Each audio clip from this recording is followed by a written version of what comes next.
la sono, on n'entend pas. Hein? On n'entend pas, on n'entend pas. Est-ce qu'on nous entend là? Bon. C'est vrai, il n'y a pas de retour. Donc on est sur un fil. Merci Daniel. Merci.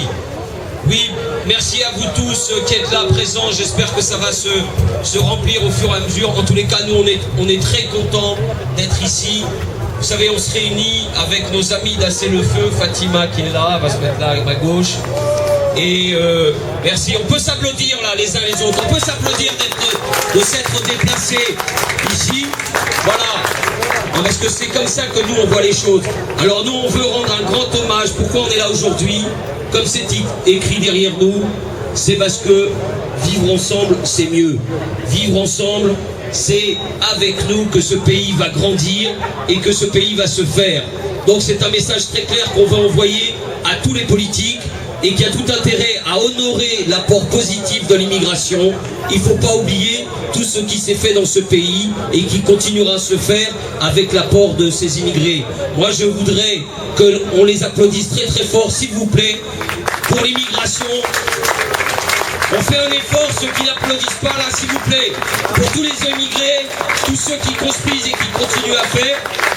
Alors, on va vous dire, ce n'est qu'un début aujourd'hui de nous retrouver. On va continuer à faire en sorte que cette journée de l'immigration, eh bien, elle puisse naître. C'est notre but de voir s'inscrire en France une journée de l'immigration et du vivre ensemble. Alors, il y a ici parmi nous des gens qui sont engagés dans les partis politiques. Je sais qu'il y a un certain nombre de candidats qui sont sensibles à ce que nous avançons. On va voir, et moi je vous demande de regarder et de leur demander à tous ceux que vous irez voter dans les prochaines semaines, vous allez vous retrouver dans l'isoloir, eh bien retenez ceux qui auront dit oui à cette proposition, à savoir instaurer en France une journée d'immigration, se souvenir que ce pays s'est construit avec l'apport de ces gens. Et c'est très clair pour nous, et ça nous paraît évident, on ne pourra pas continuer à vivre ensemble si on ne reconnaît pas ce travail, le sang qui a été versé, la sueur qui a été donnée. Et moi je vous dis franchement, appelez vos candidats, appelez ceux qui dans votre ville viennent vous voir et viennent essayer de vous soutirer votre voix. Il y a ceux qui la soutirent et ceux qui vous la demandent. Il faut faire la différence. Mais ce que j'ai envie de vous dire très sincèrement, n'oubliez jamais d'où vous venez. Ça vous permettra de savoir où vous allez. On restera ensemble et on continuera à se battre. Merci. Retenez ça. Je passe la parole à Fatima. Là c'est tout. Merci. Bonjour à tous et merci de vous être déplacés aujourd'hui. Kamel a plutôt bien résumé l'objet de cette journée-là. Ici aujourd'hui, le collectif Assez le Feu est partenaire et co-organisateur de cette journée. D'abord parce que c'est une logique imparable par rapport aux actions dans lesquelles nous on se trouve et on se situe. Et aussi parce que, bien entendu, de toute façon on n'y échappe pas, on est tous un peu quelque part enfants et petits-enfants d'immigrés. Cette journée aujourd'hui, on voudrait qu'elle soit reconnue, qu'on honore aussi les immigrés d'antan et ceux d'aujourd'hui. Et on peut remonter très loin, puisqu'on peut remonter jusqu'à la Révolution française, en allant jusqu'à 1830, et après jusqu'à 1920, lorsqu'il s'agit de parler d'immigration ici en France et de pays terre d'asile, en fait, en gros. Donc voilà, je suis ravie de voir que les gens ont fait le déplacement, il y en a d'autres qui vont arriver. Et tout ce que je peux vous dire, c'est qu'aujourd'hui, c'est aussi une journée festive, parce que honorer l'immigration, c'est aussi le faire de manière festive, parce que le vivre ensemble, c'est ça, c'est vivre bien, c'est vivre les uns à côté des autres, hommes, femmes, enfants, de toute origine, de toute confession, d'où qu'on puisse venir en tant qu'être humain, parce que demain, c'est aussi ça, c'est réfléchir quelle humanité on veut, quel genre d'humanité est-ce qu'on veut et dans quel genre de pays on veut vivre. Et la preuve aujourd'hui en est faite, en tout cas pour le moment, c'est que le pays dans lequel on veut vivre, c'est un pays dans lequel tout le monde se retrouve, dans lequel tout le monde peut être libre, frères et sœurs les uns des autres, et avoir une communauté de destin. Voilà, c'est tout ce que j'avais à dire au nom du collectif Assez le Feu. Cette journée, elle va être ponctuée de moments musicaux, de prise de parole également, d'associatifs, de la société civile et d'autres. Je vous enjoins à rester parmi nous et faire la fête pour cette journée exceptionnelle. Et également, oui, effectivement, merci Mehdi, le collectif Assez le Feu aujourd'hui et aussi, puisqu'il est encore dans son tour de France actuellement sur la région, sur le côté, ici à gauche, vous allez pouvoir trouver la pétition qui tourne et qui a circulé dans toutes les régions de France jusqu'à aujourd'hui. On est à plus de 75 000 signatures et je vous invite au fur et à mesure de l'après-midi à vous y rendre. Voilà, merci à tous et à toutes. Bon, alors maintenant, ce qu'on va faire, on va rester tous ensemble, mais vous savez ce qu'on va faire? Comme nous, on partage, et on veut partager avec vous, je vais demander aux frères qui représentent le mouvement des sans-papiers, qui sont là avec nous, comme ils ont toujours été dans toutes les luttes. Donc je voudrais qu'ils viennent dire un mot ici. Voilà, Sissoko, mon frère, viens ici. Voilà, viens dire un mot, viens ici. On est dans la rue est à nous, donc il n'y a pas de problème. Voilà, Sissoko, du mouvement des sans-papiers. Merci Kamel, merci Assez le Feu, merci à tous ceux qui ont fait le déplacement. Je m'appelle Sissoko Anjouman, je suis le porte-parole de la coordination 75 des sans-papiers. Parce que nous, depuis Saint-Bernard en 96, on s'inscrit dans la lutte de tous les précaires. Que ce soit la lutte des sans-papiers, que ce soit la lutte pour le logement, que ce soit la lutte pour les salaires et les syndicats, nous sommes à côté d'eux pour se battre ensemble. Nous sommes là pour demander aux Français qu'une journée pour la migration nationale, elle est nécessaire et que ça s'impose aux Français. Donc nous sommes là pour partager ce moment-là ensemble avec vous. Et je profiterai de ça pour vous dire que l'ensemble des mouvements des sans-papiers vient de créer une coalition internationale des collectifs des sans-papiers. Pourquoi? Parce que tout se décide au niveau européen. Donc nous allons marcher à partir du 2 juin de Bruxelles en passant par Maastricht, Luxembourg, en passant par Florence et Gandrange, ainsi en Allemagne, Suisse, Turin en Italie, pour terminer à Strasbourg. Donc vous savez, j'ai résumé un peu l'histoire de la immigration, les juridictions, le Parlement, et nous allons marcher à pied pour dire la liberté de la circulation, ça s'impose à tout. Ça ne s'impose pas uniquement aux riches, mais aussi à l'humanité au niveau du monde entier. Donc nous sommes là pour partager ce moment avec vous et à vos côtés. Merci. Merci Sissoko, mon frère, tu sais qu'on sera toujours à côté d'eux. On peut le dire, on les applaudit très fort. Merci, merci. Bon, alors maintenant on va attaquer le petit côté musical sympa entre nous, puisque... Je copie tout en moi. J'ai de la place pour tout. On se regarde mais rien à faire. Je suis timide, comme calvaire. Il dit encore là, ils viennent des Sables d'Olonne. Alors là tout à l'heure, j'ai rencontré cette table là, qui est à gauche, qui est assise à la table. La sœur, elle était dans un débat des Mariates de la diversité, et elle s'est emportée contre les gens et tout, etc. Et je lui ai dit qu'on allait faire ce rassemblement. Et je lui ai promis, je lui ai dit, nous, on donne la parole à ceux qui veulent.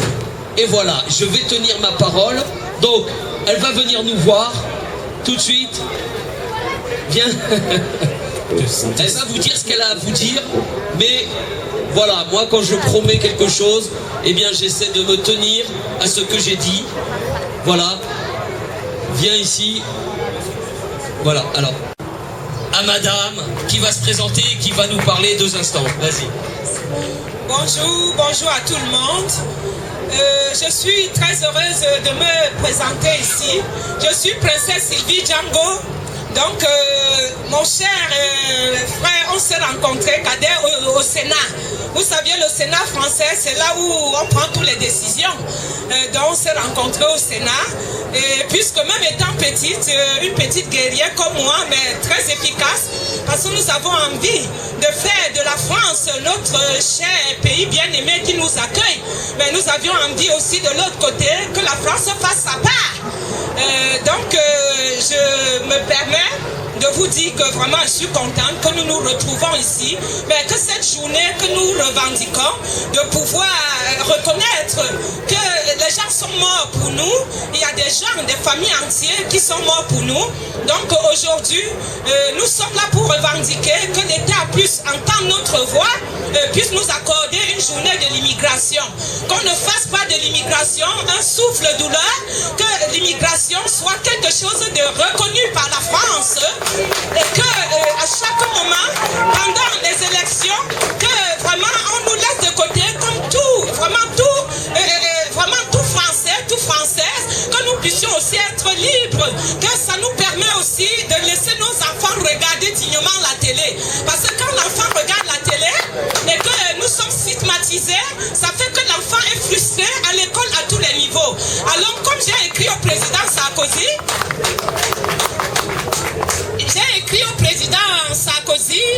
il m'a répondu de toute façon. Et là, je demande un tête-à-tête pour rencontrer M. Sarkozy. Donc, j'ai écrit cette lettre pour lui demander, me répondre, c'est bien beau, mais je voudrais le face-à-face, le corps à corps. Parce que le corps à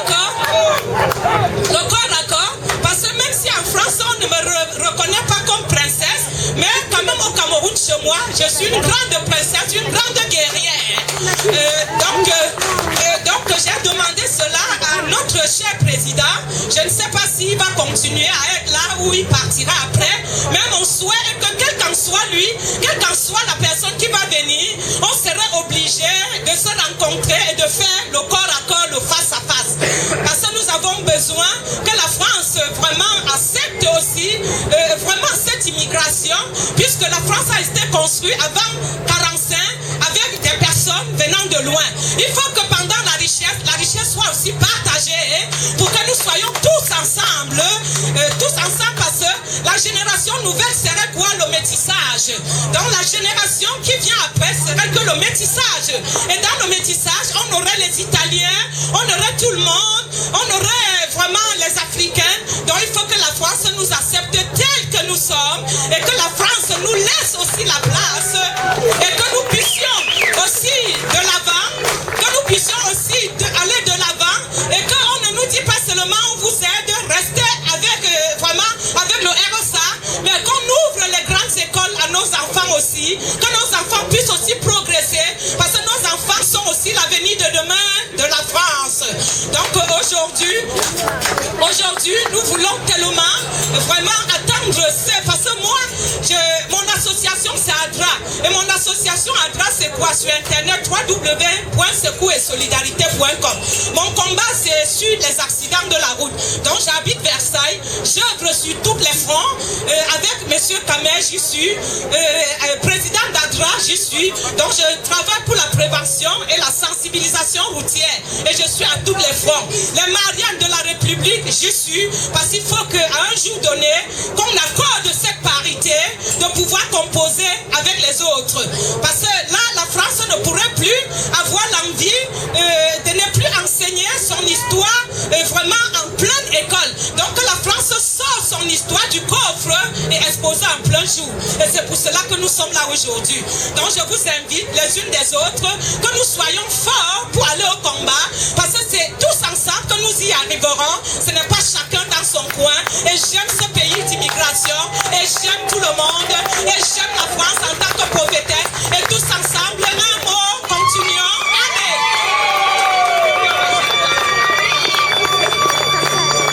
Bon, voyez un peu, là, dans le public, je suis sûr que vous êtes tous comme ça, hein? Tous des guerriers, des guerrières, il n'y a pas de problème, ne vous inquiétez pas. Deuxième, troisième génération, nous sommes tous des enfants d'immigrés. Allez, on va commencer donc notre petit répertoire qu'on pourra aussi entrecouper d'informations générales. Voilà, ce premier morceau c'est un chant de lutte. Parce que ça fait partie de l'esprit et de l'éthique que nous on veut développer et elle va vous expliquer toute seule de quoi il en retourne. Alors, nous sommes, Sounia et moi, nous sommes deux habitants de la ville de Grigny. Je ne sais pas si ne sais pas si vous êtes au courant de ce meurtre de lâche qui a été fait à Grigny, où une maman de 48 ans a été assassinée, laissant derrière un petit garçon de 18 ans qui s'appelle Amine. Nous sommes donc les deux responsables de l'association Amine. Nous essayons de collecter de l'argent pour lui, pour qu'il puisse commencer à sa nouvelle vie d'enfant orphelin. Donc nous voulons remercier Assez le Feu pour son don, substantiel quoi qu'il en soit, même pour ce petit garçon qui se retrouve seul. Donc voilà, je vous invite à, même par la pensée, à penser à cette femme de 48 ans qui a été abattue par un meurtrier fou. Et je remercie Assez le Feu, merci beaucoup pour le soutien pour Amine. Merci à vous.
Celui-là, c'est un émigré, il est bienvenu, salam alaikum et tout ça.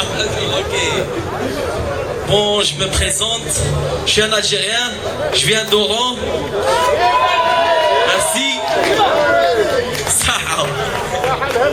Et je suis sans papier, et je suis ici. Et je suis ici depuis 1 an. 20 ans. Ouais, c'est ici, hein. Ben, c'est bon. Et le nom, c'est comment votre nom? Le nom, c'est Ramzi. C'est Ramzi, mon blaze d'artistique, c'est King Ramzi. Et c'est bon. Je vous remercie. Est-ce que vous voulez une autre chanson ou pas? Laquelle?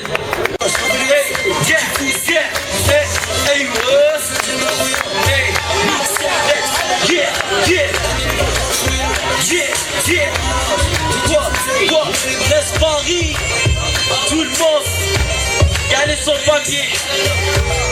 Yeah. Vous aimez bien? Woody, hey Woody. Allez, vous les dansez pas? Yeah, yeah, yeah. شيل مليون تبتورني. Hey yo. تبني المطار هو يفورني. Yeah, yeah. ودي هاي ودي تبني المطار هو يفورني. ودي هاي ودي. Yeah, yeah. Hey. Yeah, yeah, yeah, yeah. أيوة ودي هاي ودي الشيء ما تبتورني. ودي هاي ودي تبني البطال هو يفورني. ودي هاي ودي الشيء ما تبتورني. ودي هاي ودي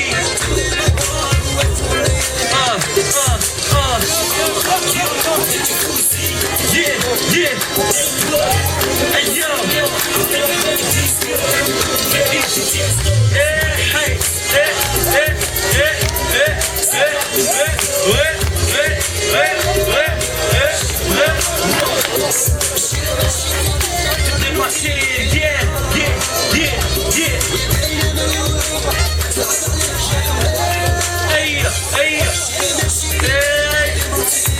Hello.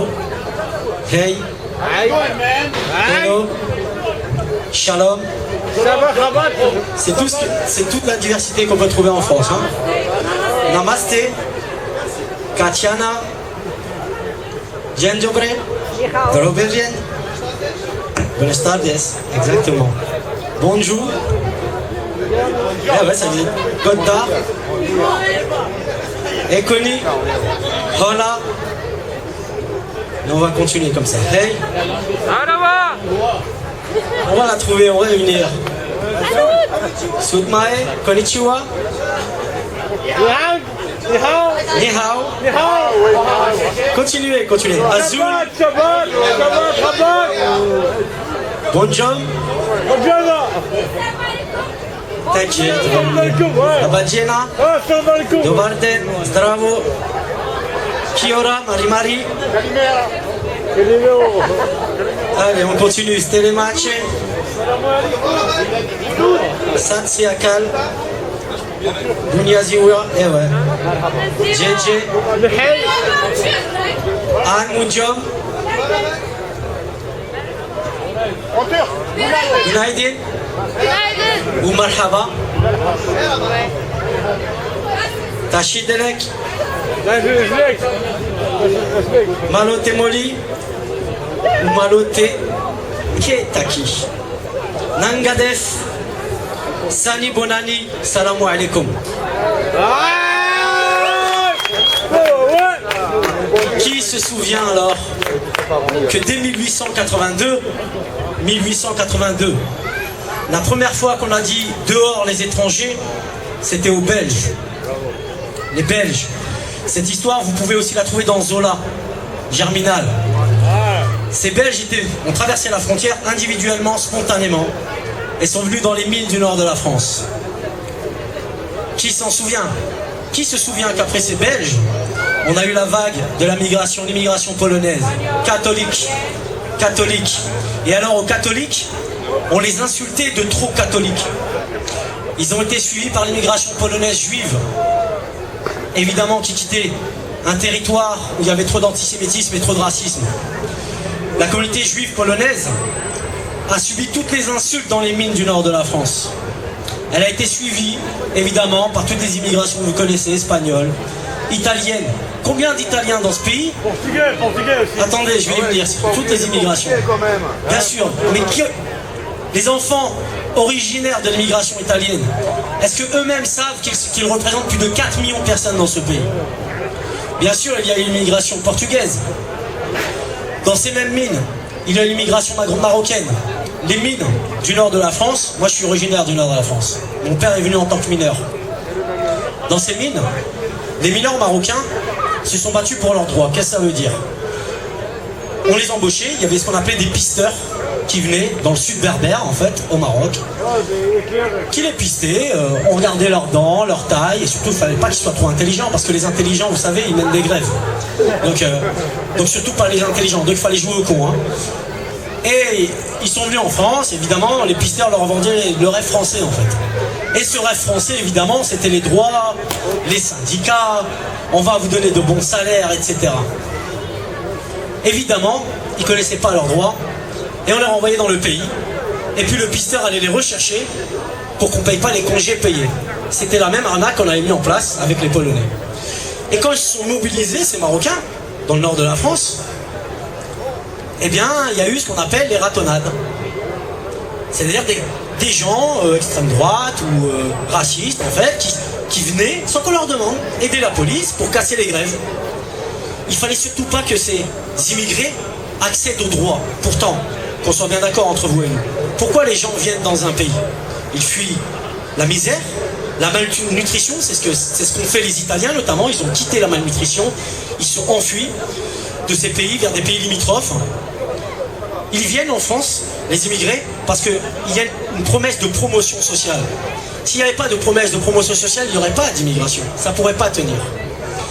Ainsi, qui se souvient aussi que les dom-toms, l'homme noir pour être précis, est présent sur le sol français dans l'empire colonial français, c'est-à-dire le XVIe siècle. Déjà là, l'homme noir faisait partie des territoires français. C'est ce qu'on appelle aujourd'hui les dom-toms.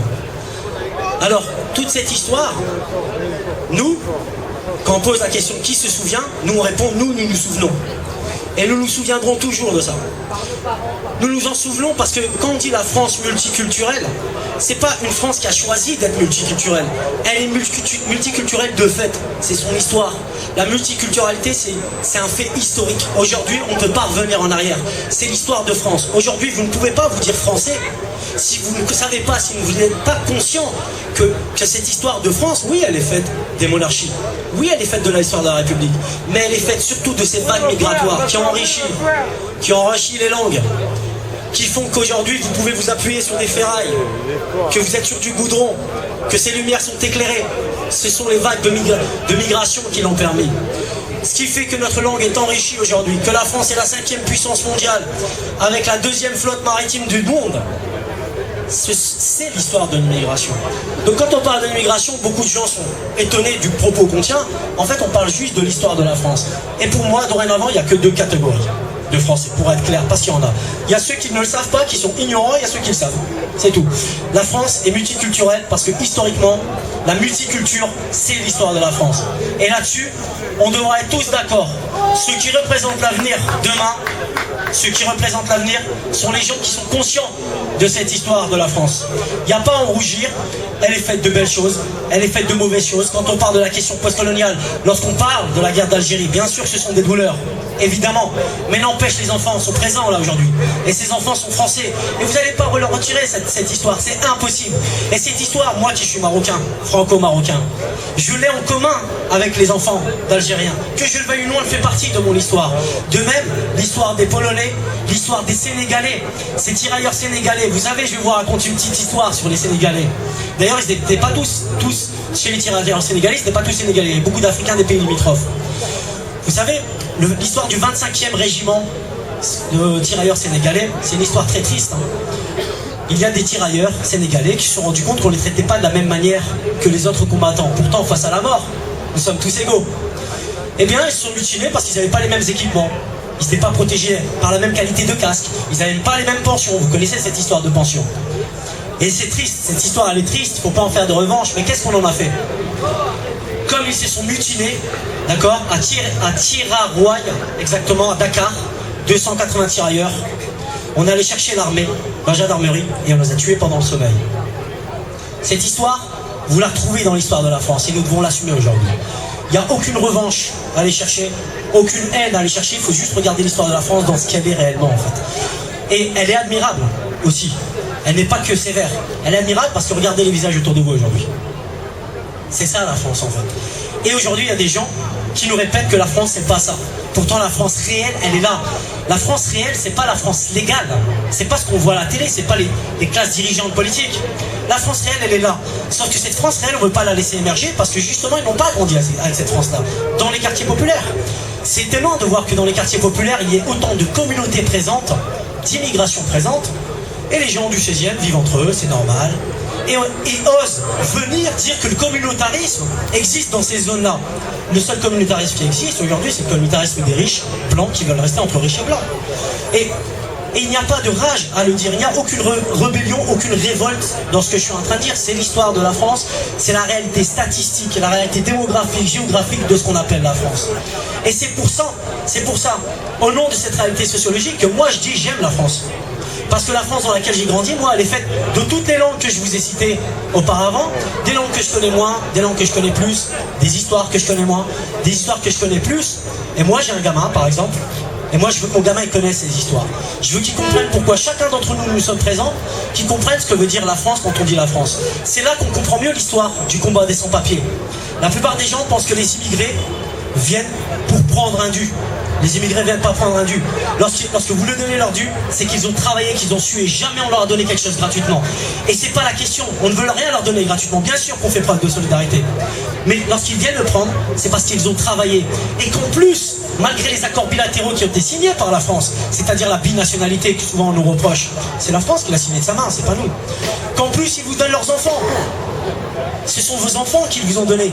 Parmi le futur, je vais dire les futures compétences de la planète, aujourd'hui à partir de la France, vous avez les enfants, ces descendants-là. Ces descendants-là, il ne faut pas leur mentir sur leur histoire. Alors, je vais conclure. Nos luttes dans les quartiers populaires, avec Assez le Feu, elles vont dans ce sens-là, dans la reconnaissance des immigrations. Les luttes que mène Kamel, par exemple, sur une journée nationale des immigrations, c'est la moindre des choses. Pour un pays qui vit dans l'immigration, qui vit par l'immigration, c'est construit par l'immigration. Même sa langue est le fruit des immigrations. Il n'y a rien de nouveau sous ce soleil. La seule chose nouvelle, c'est que les enfants descendants de ces immigrations sont en train de se battre. Le plafond de verre, il est piqué. C'est plus des marteaux piqueurs aujourd'hui, c'est des grenades que nous avons pour casser ce plafond de verre. Nous avons les mots, nous avons la pensée, nous avons le savoir de vivre, quand on dit vivre ensemble, le savoir du vivre ensemble dans une société multiculturelle qui n'a pas peur des religions, parce qu'elle a vu les gens, au travers de ces religions, vivre en paix avec leurs voisins.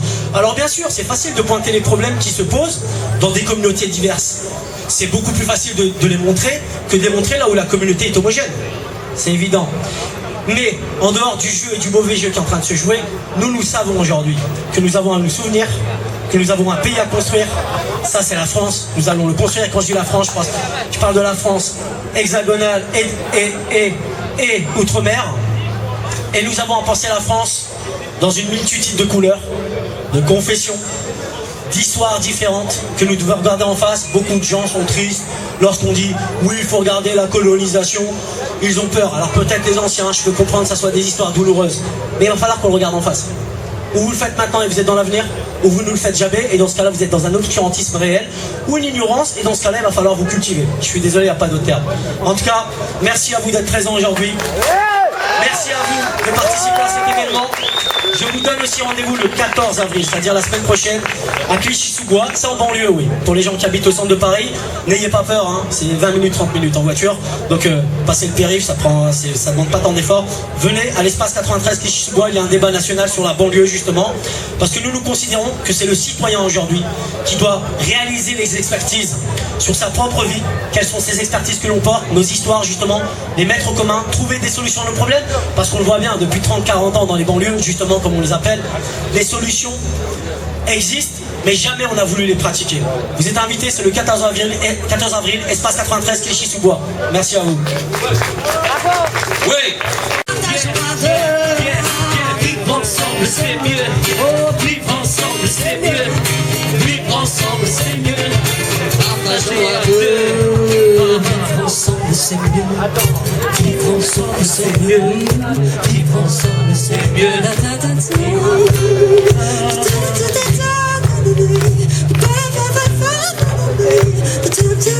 Ensemble, c'est mieux. Partager à deux.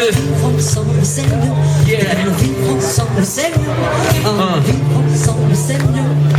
Partageons à deux, oh, vivre ensemble c'est mieux. Et vivre ensemble c'est mieux. Et vivre ensemble c'est mieux. Et partageons à deux, vivre ensemble c'est mieux. Vivre ensemble c'est mieux. Vivre ensemble c'est mieux. Partageons à deux, oh, vivre ensemble c'est mieux. Vivre ensemble c'est mieux. Vivre ensemble c'est mieux. Partageons à deux, oh, vivre ensemble c'est mieux. Oh, vivre ensemble c'est mieux. Vivre ensemble c'est mieux. Ah, partageons à deux. Vivre ensemble c'est mieux. Vivre ensemble c'est mieux. Vivre ensemble c'est mieux. Partageons à deux. Oh, vivre ensemble c'est mieux. Vivre ensemble c'est mieux. Vivre ensemble c'est mieux. Oh, partageons à deux. Okay, let's go. Yeah.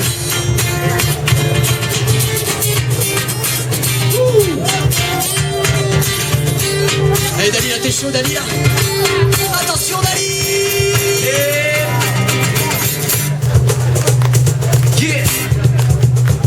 Yeah. Shit. So. Yeah.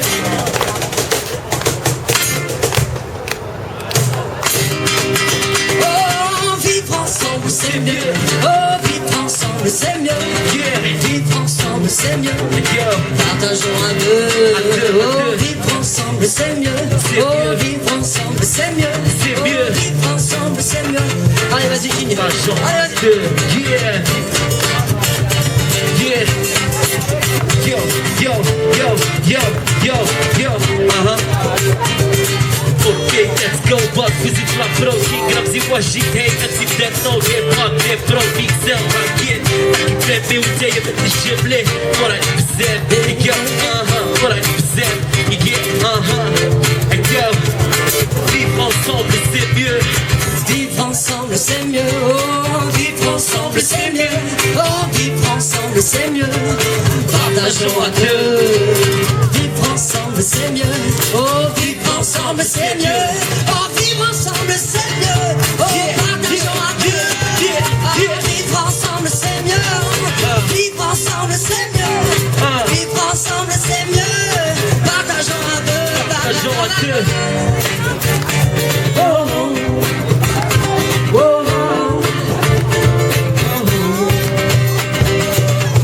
Ensemble c'est mieux, vivre ensemble c'est mieux, partageons à deux, partageons à deux. Oh, yeah. Oh, vivre ensemble c'est mieux, vivre ensemble c'est mieux, vivre ensemble c'est mieux, partageons à deux, partageons à deux. Vivre ensemble c'est mieux, oh vivre ensemble c'est mieux. Vivre ensemble c'est mieux, partageons à deux. Yeah. Yeah.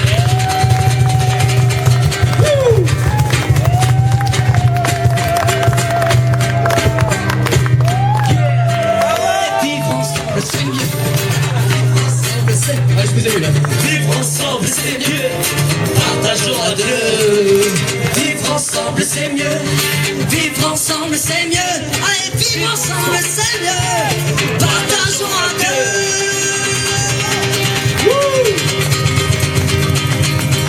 Merci à vous. Merci. Vous pouvez les applaudir plus fort que ça s'il vous plaît. Ici pause détente.